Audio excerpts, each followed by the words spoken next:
জনগণের ভোট ছাড়াই নির্বাচন এবং রাষ্ট্রদ্রোহের মামলায় সাবেক প্রধান নির্বাচন কমিশনার কাজী হাবিবুল আউয়ালের ৩ দিনের রিমান্ড মঞ্জুর করেছে আদালত। দুপুরে তাকে ঢাকার সিএমএম কোর্টে হাজির করে রাষ্ট্রপক্ষের আইনজীবী ১০ দিনের রিমান্ড আবেদন করলে ৩ দিন মঞ্জুর করে আদালত। এর আগে জেরার মুখে দলীয় সরকারের অধীনে সব নির্বাচন বিতর্কিত বলে স্বীকার করেন তিনি। তবে দায় চাপান রাজনৈতিক নেতৃত্ব ও সরকারের ওপর। আওয়ামী লীগ ও একই দলের স্বতন্ত্র প্রার্থীদের দিয়ে ২০২৪ সালের জাতীয় সংসদ নির্বাচন করে ডামি ভোটের কারিগর উপাধি পান কাজী হাবিবুল আউয়াল।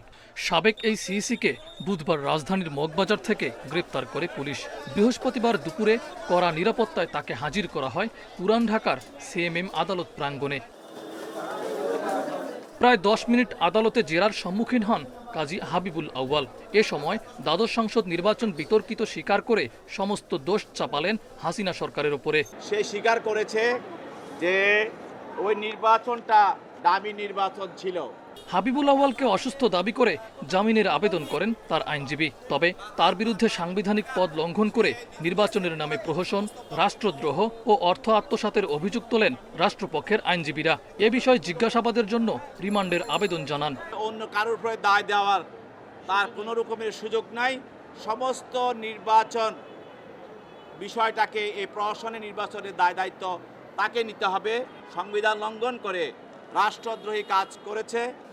দুপক্ষের যুক্তিতর্ক শেষে সাবেক সিইসির ৩ দিনের রিমান্ড মঞ্জুর করে আদালত। উভয় বক্তব্যের পরে তার বিরুদ্ধে ১০ দিনের রিমান্ড প্রার্থনা করা হয় তদন্তকারী কর্মকর্তার পক্ষ থেকে। সেখানে ৩ দিনের রিমান্ড মঞ্জুর করে বিজ্ঞ আদালত তাকে জিজ্ঞাসাবাদ করার জন্য তদন্তকারী কর্মকর্তাকে অনুমতি প্রদান করেন।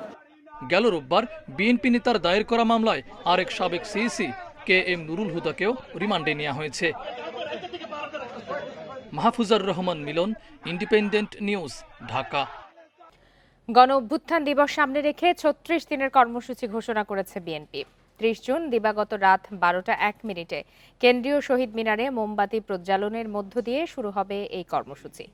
বিকালে রাজধানীর নয়াপল্টনে কেন্দ্রীয় কার্যালয়ে কর্মসূচি ঘোষণা করেন বিএনপির সিনিয়র যুগ্ম মহাসচিব রুহুল কবির রিজভী। শহীদ মিনারে মোমবাতি প্রজ্বালন করবে ছাত্রদল। আগামী ৬ আগস্ট স্বৈরাচারের গুম হত্যা নিয়ে আলোচনা সভার মাধ্যমে কর্মসূচি শেষ হবে। ৫ আগস্ট সরকারের বিভিন্ন কর্মসূচি থাকায় সেদিন বিএনপির কেন্দ্রীয় কর্মসূচি থাকবে না বলেও জানান রুহুল কবির রিজভী।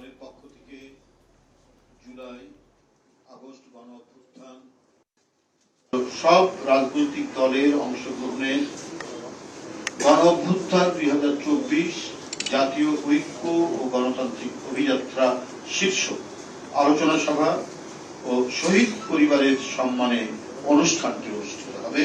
স্থান হচ্ছে বাংলাদেশ চীন মৈত্রী সম্মেলন কেন্দ্র। বিএনপির তরফ থেকে যে সেদিন সরকার যে একটি প্রোগ্রাম নিয়েছে, ওই কারণে আমরা ওই দিনটা ছেড়ে দিয়ে আমরা ৬ তারিখে ওই প্রোগ্রামটা করব। সাংবাদিকদের বিরুদ্ধে মামলা হলে আইন মন্ত্রণালয়ের কিছু করার নেই বলে সাফ জানালেন উপদেষ্টা আসিফ নজরুল। বলেন, আইন মন্ত্রণালয় থেকে কোনো সাংবাদিকদের জামিন দেয়া বা না দেয়ার ব্যাপারে কোনো নির্দেশনা নেই। রাজধানীর সিডাপ মিলনায়তনে গণমাধ্যমের স্বাধীনতা নিয়ে এক সংলাপে এসব কথা বলেন তিনি। প্রেস সচিব বলেন, অনেক উন্নত দেশের তুলনায় বাংলাদেশের গণমাধ্যম অনেক স্বাধীন। রাজধানীর সিডাপ মিলনায়তনে বৃহস্পতিবার সকালে গণমাধ্যমের স্বাধীনতা, সাংবাদিকদের সুরক্ষা ও আইনি কাঠামো বিশ্লেষণ নিয়ে এই সংলাপের আয়োজন করে সেন্টার ফর গভর্নেন্স স্টাডিজ। এতে অংশ নেন সাংবাদিক, রাজনীতিবিদ ও সুশীল সমাজের অনেকেই। তারা অভিযোগ করেন, গণতন্ত্র ও নির্বাচন ব্যবস্থা ধ্বংসে ভূমিকা রেখেছে গণমাধ্যম। স্বাধীন সাংবাদিকতা নিশ্চিতে আইনি পরিবর্তন, মালিকপক্ষের চাপ ও সেলফ সেন্সরশিপ থেকে বেরিয়ে আসতে হবে। কে দোষর কে দোষর নয়, এটি আদালত নির্ধারণ করবে। যদি আপনি এখন রাজনৈতিক উদ্দেশ্যে যদি এই ট্যাগ লাগানো হয়, তার ভবিষ্যৎ কি হবে? একটা ভয়ের সংস্কৃতি কাজ করবে। সত্যিকার অর্থে এগুলোর খুব সংস্কারের সম্ভাবনা দেখি না, কোনো একটা বিপ্লব ছাড়া। প্রেস ফ্রিডম নিয়ে আলোচনা আনতে চাই বা সঠিকভাবে করতে চাই, তাহলে আমাদের যে আর্টিকেল 39 এ যে ইনসাইটমেন্ট আর ইনডিসেন্সি দুটো সাব ক্লজ আছে, এই দুটো সাব ক্লজে আসলে হয়তো বদল আনাটা অত্যন্ত গুরুত্বপূর্ণ। সংলাপে উঠে আসে ৫ আগস্ট পরবর্তী সাংবাদিকদের নামে হত্যা মামলার বিষয়। কেউ মামলা করলে আইন মন্ত্রণালয়ের কিছু করার নেই বলে জানান উপদেষ্টা। বলেন, ডিজিটাল আইনের বেশিরভাগ মামলাই প্রত্যাহার করা হয়েছে। সাংবাদিকতা করার জন্য মামলাটা হয় না, তাদের বিরুদ্ধে ইনসাইটমেন্ট টু ক্রাইম বা এই অ্যারেঞ্জমেন্টের জন্য মামলাটা হয়েছে। এখানে আপনারা অবশ্যই প্রশ্ন তুলতে পারেন যে ওনারা জামিন পাওয়ার অধিকার আছে কিনা, অবশ্যই এই ব্যাপারে আপনার প্রশ্ন তোলা যায়। কিন্তু মামলার ব্যাপারে আমাদের কিছু করার নেই। মামলা করেছে সাধারণ মানুষ, সমস্ত শ্রেণীর মানুষের বিরুদ্ধে মিথ্যা মামলা হচ্ছে। সেই তুলনায় সাংবাদিকদের বিরুদ্ধে মামলা করেছে সেটা পার্সপেক্টিভ থেকে খুব অস্বাভাবিক না, অনাকাঙ্ক্ষিত কিন্তু অস্বাভাবিক না। শেখ হাসিনার শাসনামলে গণমাধ্যমের প্রতি সাধারণ মানুষের বিশ্বাসহীনতা জন্মায় উল্লেখ করে প্রেস সচিব জানান, গত 10 মাসে সরকার স্বাধীন সাংবাদিকতা নিশ্চিতে চেষ্টা করেছে। কেউ যদি বলেন যে বাংলাদেশের স্বাধীনতা নাই, একদম ফালতু কথা। বাংলাদেশের জার্নালিজম এত ফ্রিডম আছে, আমি বলবো যে উন্নত বিশ্বেও এই ফ্রিডমটা নাই। এ সময় স্বাধীন সাংবাদিকতা নিশ্চিতে প্রচলিত সংস্কৃতি থেকে বেরিয়ে আসার প্রতি জোর দেন বক্তারা। বন Ibne Kamal, independent news, Dhaka. Commission যৌক্তিক বিবেচনায় যে সময় পর্যন্ত ভোটার হওয়ার সুযোগ দেবে ততদিন পর্যন্ত জাতীয় নির্বাচনের ভোটার তালিকায় যুক্ত হওয়া যাবে। এই সংশোধনের প্রস্তাব রেখে ভোটার তালিকা আইন মন্ত্রণালয়ে পাঠিয়েছে কমিশন, জানিয়েছেন ইসি সচিব আক্তার আহমেদ। বৃহস্পতিবার নির্বাচন কমিশনের সাংবাদিকদের প্রশ্নের জবাবে এ কথা জানান তিনি। আগামী বছর ত্রয়োদশ জাতীয় সংসদ নির্বাচনের প্রস্তুতি নিয়ে জোর তৎপরতা নির্বাচন কমিশনে। তবে নির্বাচন আয়োজনে দল নিবন্ধন, ভোটার তালিকা চূড়ান্ত বা সীমানা পুনর্নির্ধারণ এখনো সম্পন্ন না হওয়ায় এ নিয়ে কৌতূহল রয়েছে অংশীজনসহ সবার মাঝে। বৃহস্পতিবার নির্বাচন কমিশন সচিবালয়ে এক বৈঠক শেষে সাংবাদিকদের প্রশ্নে ইসি সচিব জানান, দল নিবন্ধনে 147টি আবেদন জমা পড়েছে। প্রাথমিক পর্যালোচনা করা হয়েছে, অধিক সংখ্যক নতুন দল হওয়ায় প্রতীকের সংখ্যা বাড়ানোর কথা ভাবছে ইসি। তবে জামায়াতের দাঁড়িপাল্লার বিষয়টি মহামান্য আদালতে নিষ্পত্তি হয়েছে, এখন অপেক্ষা শুধু গেজেটের। রাজনৈতিক দলের নিবন্ধনের সাথে প্রতীকের একটা সম্পর্ক আছে। আমাদের এখানে যে প্রতীক, আমরা এখন প্রতীকের সংখ্যা বাড়াবো। এখন এটা প্রতীকের সংখ্যা কোনটা হবে এটা কমিশন সিদ্ধান্ত নেবে। সীমানা নির্ধারণ সম্পর্কিত একটা কার্যক্রম আমাদের চলমান আছে। জনসংখ্যা, জিওগ্রাফিক্যাল লোকেশন, অ্যাডমিনিস্ট্রেটিভ বাউন্ডারিজ ইত্যাদি বিবেচনায় নিয়ে যেটা যৌক্তিক মনে হবে আমরা সেটাই করব। এখন এটা চূড়ান্ত হয়নি, এটা পর্যালোচনা পর্যায়েই আছে। ইসি সচিব জানান, কমিশন যৌক্তিক বিবেচনায় যাদের ভোটার করতে চাইবে সেভাবেই ভোটার তালিকা তৈরি হবে। এটা স্বাভাবিকভাবেই আসতে পারে যে কবে ভোট হবে এবং ভোটের আগে শিডিউলের আগে প্রতীক বরাদ্দ ইত্যাদি এই বিষয়গুলো বিবেচনায় নিয়ে কাট আউট পয়েন্টটাকে করবেন এবং এক সংক্রান্ত একটা সংশোধনী প্রস্তাব আমরা আইন মন্ত্রণালয়ে পাঠিয়েছি। নির্বাচনী প্রস্তুতির অন্যান্য কাজ 30শে সেপ্টেম্বরের মধ্যে সম্পন্ন করতে চায় কমিশন। সুলতানা জাহান মিতু, ইন্ডিপেন্ডেন্ট নিউজ, ঢাকা। চীন ও পাকিস্তানের সঙ্গে বাংলাদেশ নতুন কোনো জোটে যুক্ত হচ্ছে না। আসিয়ান জোটে বাংলাদেশের সদস্য হতেও সময় লাগবে। পররাষ্ট্র মন্ত্রণালয়ে ওআইসি সম্মেলন সহ সাম্প্রতিক বিভিন্ন ইস্যুতে প্রেস ব্রিফিংয়ে এই তথ্য জানান পররাষ্ট্র উপদেষ্টা তৌহিদ হোসেন। ভারতের সঙ্গে সম্পর্ক শীতল নয় বলেও উল্লেখ করেন তিনি। প্রধান উপদেষ্টার যুক্তরাজ্য সফর প্রসঙ্গে বলেন, ব্রিটিশ প্রধানমন্ত্রীর সঙ্গে কেন বৈঠক হয়নি তার কারণ জানা নেই। আগস্টের প্রধান উপদেষ্টার মালয়েশিয়া সফরে যেতে পারেন বলেও জানান তিনি। এদিকে ইরান থেকে 26 জন বাংলাদেশি পাকিস্তান সীমান্তে পৌঁছেছেন। সেখান থেকে করাচি হয়ে তারা দেশে ফিরবেন। তবে যুদ্ধবিরতির কারণে এখন আর কেউ ইরান থেকে দেশে ফিরতে চান না বলেও জানিয়েছেন পররাষ্ট্র উপদেষ্টা। আলাপ আলোচনা কিন্তু পুরোপুরি ছিল কানেক্টিভিটি, তারপরে ব্যবসা বাণিজ্য বৃদ্ধি, এগুলি বিষয় নিয়ে। এখানে কোনো ধরনের কোনো ওই আপনার যে জোট গঠন যেটাকে বলছে সেরকম ধরনের কোনো কিছু এটাতে ছিল না। এটা নিতান্তই একটি প্র্যাকটিক্যাল কিছু সুযোগ সুবিধা সৃষ্টির ব্যাপার। আমার মনে হয় না এটাকে এর চেয়ে বেশি আর কোনো গুরুত্ব দেওয়া উচিত। এনসিপি নেত্রী ডাক্তার মাহমুদা মিতু প্রতারক চক্রের ফাঁদে পড়েছেন বলে জানিয়েছেন দুদকের মহাপরিচালক আক্তার হোসেন। বৃহস্পতিবার এক সংবাদ সম্মেলনে তিনি জানান, দুদকের বিরুদ্ধে এনসিপি নেতা হাসনাত আবদুল্লাহর ঘুষ দাবির অভিযোগের বিষয়ে অনুসন্ধান শুরু হয়েছে। প্রকৃত ঘটনা উন্মোচিত হলে ভুল বুঝতে পারবেন হাসনাত আবদুল্লাহ। স্বাধীন বাংলাদেশে দুদকের চা খাওয়ার বিল 1 লাখ টাকা। এনসিপি নেতা হাসনাত আবদুল্লাহর এমন একটি অভিযোগ ঘুরপাক খাচ্ছে সামাজিক যোগাযোগ মাধ্যমে। সেখানে বলা হয়, দুর্নীতির অভিযোগ থেকে অব্যাহতির জন্য এনসিপি নেত্রী ডাক্তার মাহমুদা মিতুর কাছ থেকে মোবাইলে অর্থ দাবি করেন দুদকের ডিজি পরিচয় একজন। যে সবার কাছে তো সবসময় সবকিছু বলা যায় না, বুঝতে হয় অনেক কিছু, অনেক রকম। আপনি একটু ওদেরকে বলে একটু কমায় দেন না। এ বিষয়ে সংবাদ সম্মেলনে মহাপরিচালক জানান, এনসিপি নেত্রী প্রতারক চক্রের ফাঁদে পড়েছেন। অর্থ দাবির ঘটনায় 4টি জিডি করা হয়েছে। অনুসন্ধানে দুদকের কারো সংশ্লিষ্টতা মিললে কঠোর ব্যবস্থা নেওয়া হবে।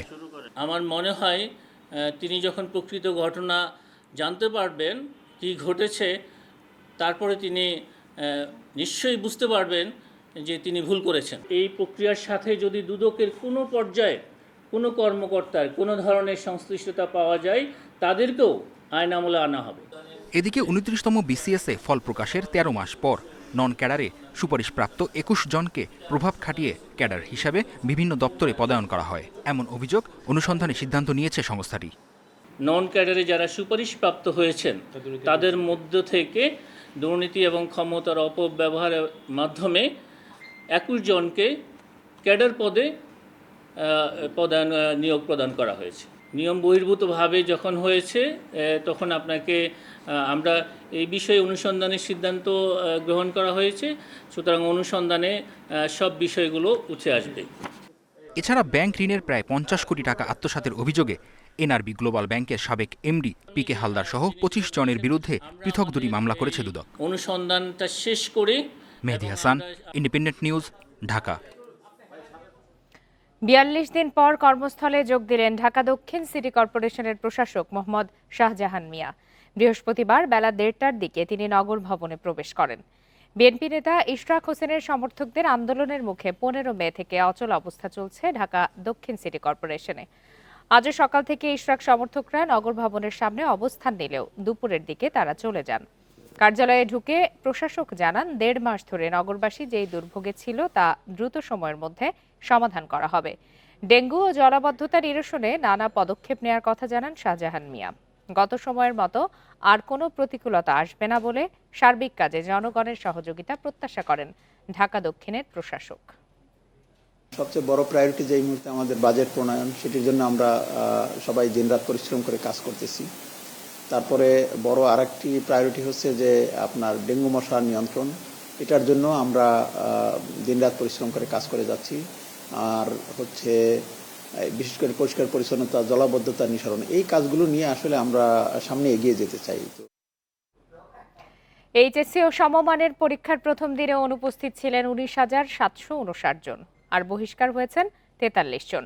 এবার মোট পরীক্ষার্থী 12,51,111। তীব্র যানজটের জন্য ভোগান্তিতে পড়তে হয় পরীক্ষার্থীদের। বৃহস্পতিবার সকালে কেন্দ্র পরিদর্শন শেষে শিক্ষা উপদেষ্টা জানান, সুষ্ঠুভাবে পরীক্ষা সম্পন্ন করতে সব ব্যবস্থা নেওয়া হয়েছে। বাংলা প্রথম পত্র পরীক্ষার মধ্য দিয়ে এবারের এইচএসসি পরীক্ষা শুরু হয়। এদিকে সড়কে তীব্র যানজটের জন্য ভোগান্তিতে পড়তে হয় পরীক্ষার্থীদের। অনেকেই নির্দিষ্ট সময়ে কেন্দ্রে প্রবেশ করতে পারেনি। এমনিতেও বাচ্চারা নার্ভাস হয়ে থাকে। তারপরে গাবতলী থেকে আসছি 7:30টার দিকে, এসে 9:30টায় পৌঁছেছি। নেমে গিয়ে হেঁটে আবার 14 নম্বর আসছি, এসে ওখান থেকে আরেকটা রিক্সা উঠলাম। উঠার পরে যখন আমি মেন রোডে আসছি তখনও জ্যাম। ভাবছি মনে হেঁটে যেতে হবে, এখন থেকে আর 10 মিনিট হাতে সময়। রাজধানীর ভাসানটেক সরকারি কলেজ কেন্দ্র পরিদর্শনে আসেন শিক্ষা উপদেষ্টা। এ সময় তিনি জানান, প্রশ্ন ফাঁস ঠেকাতে কঠোর ব্যবস্থা নেওয়া হয়েছে। সেই সঙ্গে গুজব ছড়ালে শাস্তির আওতায় আনা হবে। দুষ্ট চক্র তো সবসময় তারা চেষ্টা করবে এগুলো করতে, কিন্তু যেভাবে আমরা এসএসসিটা সামলেছি আশা করি এগুলো আমরা সামলাতে পারবো।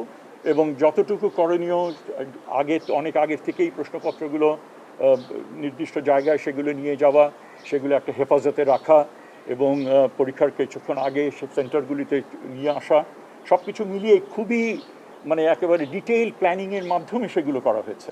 প্রথম দিনের পরীক্ষা প্রত্যাশা অনুযায়ী হয়েছে বলে জানিয়েছে পরীক্ষার্থীরা। পরীক্ষা অনেক কমন এসেছে, আলহামদুলিল্লাহ। যেগুলো পড়েছি সেগুলো এসেছে। প্রশ্ন অনেক সহজ হয়েছে, না কোনো সমস্যা হয়নি। একটু দেরি হয়েছে, যার কারণে একটু লেখা বাকি ছিল, কিন্তু প্রশ্ন আসলে সহজ, ভালো ছিল মোটামুটি। 10 আগস্ট পর্যন্ত চলবে লিখিত পরীক্ষা, আর ব্যবহারিক শেষ হবে 21 আগস্ট। পরীক্ষা শেষে 60 দিনের মধ্যে ফল প্রকাশ করা হবে। কোনো ধরনের অভিযোগ ছাড়াই প্রথম পরীক্ষা সুষ্ঠুভাবে অনুষ্ঠিত হয়েছে। এই ধারা একদম শেষ পরীক্ষা পর্যন্ত বজায় থাকুক, এমনটাই প্রত্যাশা শিক্ষার্থী এবং অভিভাবকদের। Nure Alam, independent news, Dhaka. NBR চেয়ারম্যানের পদত্যাগ ছাড়া আলোচনার কোনো সুযোগ নেই বলে জানিয়ে দিয়েছে এনবিআর সংস্কার ঐক্য পরিষদ। দাবি পূরণ না হলে 28 জুন থেকে সারা দেশে ট্যাক্স, কাস্টমস ও ভ্যাট বিভাগের সব দপ্তরে লাগাতার শাটডাউন ঘোষণা দিয়েছেন তারা। পাশাপাশি সারা দেশের কর্মকর্তা কর্মচারীরা মার্চ টু এনবিআর কর্মসূচি পালন করবেন বলেও জানালো ঐক্য পরিষদ। পূর্ব ঘোষিত কর্মসূচি অনুযায়ী বিভিন্ন কর অঞ্চল থেকে এনবিআর এর প্রধান কার্যালয়ে আসতে থাকেন কর্মকর্তা কর্মচারীরা। দুপুর 12টায় কর্মসূচি শুরুর আগেই রাজস্ব বোর্ডে অবস্থান নেয় যৌথ বাহিনী। বন্ধ করে দেওয়া হয় বোর্ডের প্রধান ফটক।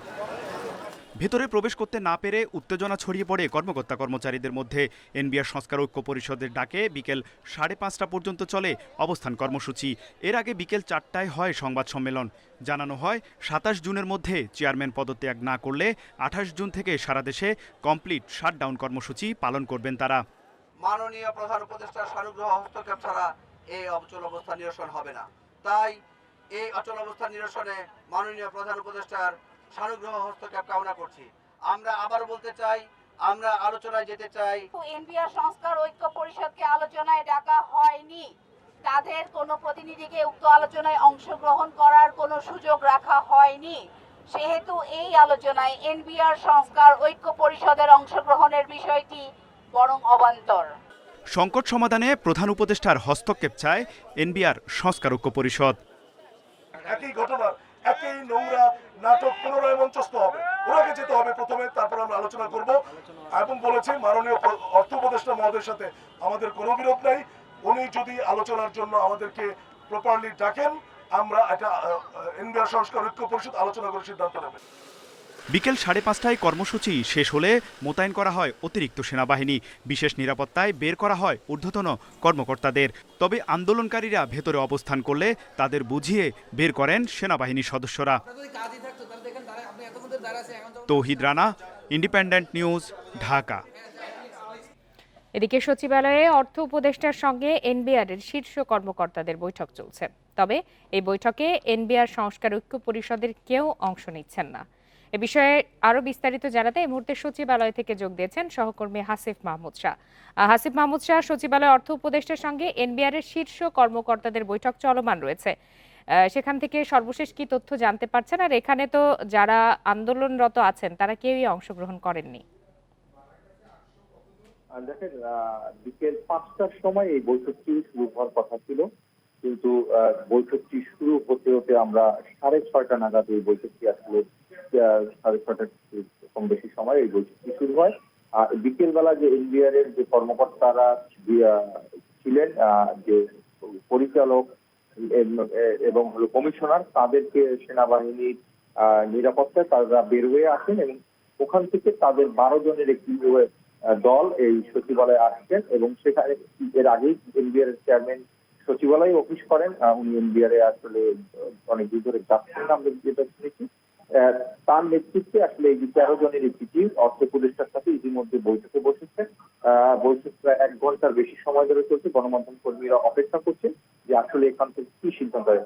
তার কিছুক্ষণ আগে আসলে আমরা এই বৈঠক শুরু হওয়ার কিছুক্ষণ আগে আমি ব্যক্তিগতভাবে এনবিআর চেয়ারম্যানের সাথে কথা বলেছি। আমরা জানতে চেয়েছিলাম যে এনবিআর ঐক্য পরিষদ তো দাবি করেছে তাদের সাথে কোনো বৈঠকের বিষয়টা মানে এখানে তারা আসছেন না, এবং যদি না আসছেন তাহলে এই সমস্যার সমাধান কিভাবে হবে।